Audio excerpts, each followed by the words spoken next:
Welcome back everybody to Forza Horizon 5, and today we're taking a look at the 1970 Mercury Cyclone spoiler. Now this was made from 1964 to 1971, though between 64 and 67 it was only an optional extra to the Comet.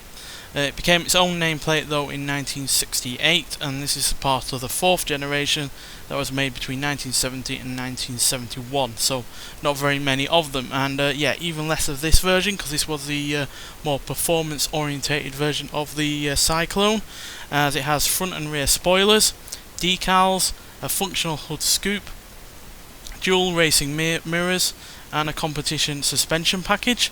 But that's just the stuff on the outside. What it has on the inside is also a bit more sporting. So yeah, it's got a extra gauges. As you can see, it's got a tachometer, oil, temperature and amps all pointed directly towards the driver. It's also got a 140 mph speedometer, as well as vinyl bucket seats, and a 4-speed Hurst manual gearbox as well, as you can see, with that really rather chunky lever, which yeah, offers up really rather good and quick changes. And yeah, I really do like the look of this car. It's easily one of my favourite looking muscle cars that we've had on this game, and in terms of the series in general, in terms of Forza games, because yeah, we've not had a muscle car from the 60s or 70s for a long time that's new to the Forza series. The last one we had was the Bullet Mustang, which is also now in this game as well. So yeah, it's been a long time, and it's a bit of a shame really, because there's a whole wealth of American muscle cars to choose from. So yeah, and I'm really glad this is in the game because I love the look of it. It's also got a massive boot, as you can see, so you can easily fit whatever you wanted in there. And yeah, the interior is also really rather nice. I like the gauges pointing towards the driver.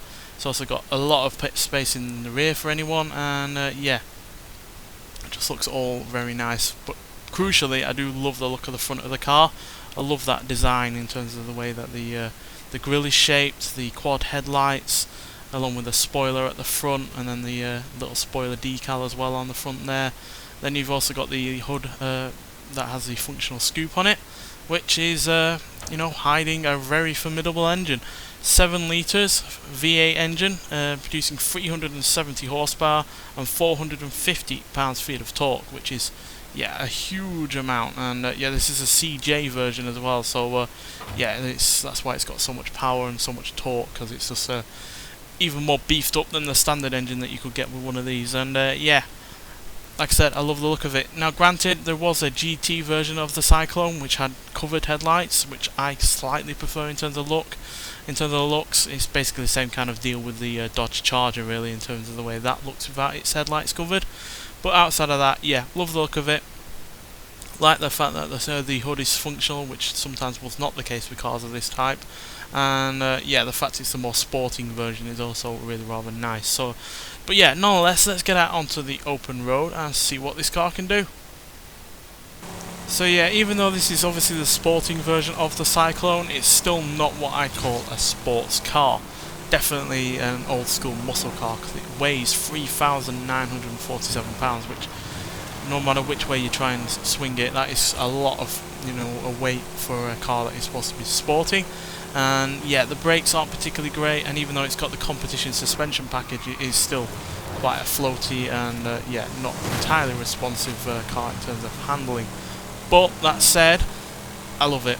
I like the fact that it's got really rather long gears. As you can see, we're only changing up to 4th at 120, when most muscle cars from this period will be in 4th gear by the time we get up to 120. So there is that. And yeah, the acceleration is pretty good as well. 0 to 60 in 6.2 seconds, 0 to 100 in 14.3 seconds, and remarkably it'll go on to a top speed of 158 miles an hour, which again is far better than a lot of muscle cars from that time. And again, because of the gearing, because yeah, a lot of gearing on muscle cars back in the day were more, you know, for the, you know, quarter-mile drag racing, or, you know, just, you know, drag racing off the line or off by the lights or whatever like that. They weren't really bothered about top speed or anything like that, so that's why a lot of cars from that time topped out at 130. Some topped out at 140, but very few got beyond 150, and yeah, this is one of those to get beyond that. And yeah, I also think the engine noise is pretty good as well, so I'll let you listen to that for a little bit.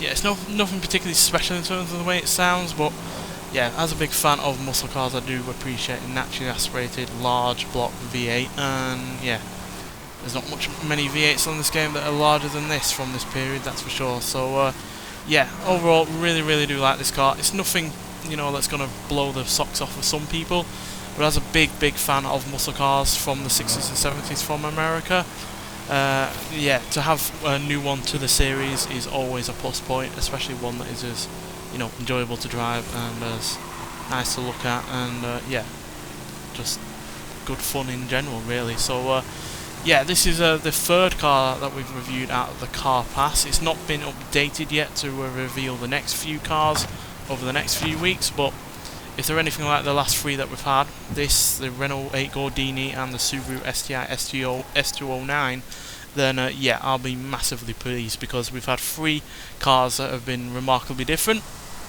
Yes, two have been old, but we've had a brand new Subaru, which is, you know, all-wheel drive and has more than 300 horsepower and is a real treat to drive off-road and on-road. Then we've had a classic European car that we've never had before, and finally this classic American muscle car that we've never had before. And yeah, crucially, all three cars have been new cars to the Forza series, which is always a plus point to me, no matter what the car is. If it's new to the series, that's always going to gain favour with me. But yeah, still love this car, and yeah, if you still haven't got the car pass, then I highly recommend getting it.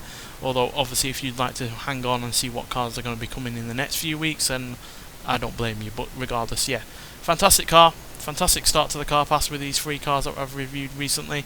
And yeah, thanks for watching, and I'll see you in the next one. Bye.